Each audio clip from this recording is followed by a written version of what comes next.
I definitely think we've seen the occupiers putting way more importance in terms of how their workplace functions, how it's designed, etc. So we're seeing it as much more a consultation process when someone is looking at choosing a space of not only which building are they choosing, but exactly how it's going to be configured, how it reflects their workforce, how they want it to reflect new recruits, etc. Whereas, say, 5 years ago, that conversation wasn't happening. Now we're seeing people invest in doing a full process and analysis of how they can kind of capture what they want their culture and their office to be, in the sense of how their office is actually designed from the beginning, which is a big and I think a positive step for Central and Eastern Europe.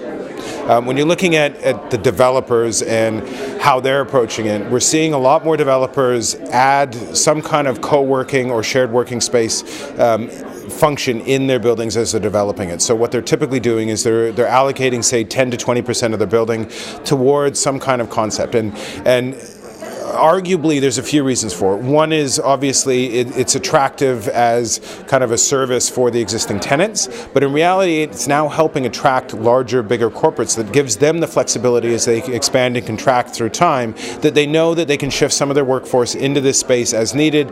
And it's also an interesting carrot for a lot of their staff, particularly millennials, to allow them to work out of this space on, say, 1 or 2 days a week.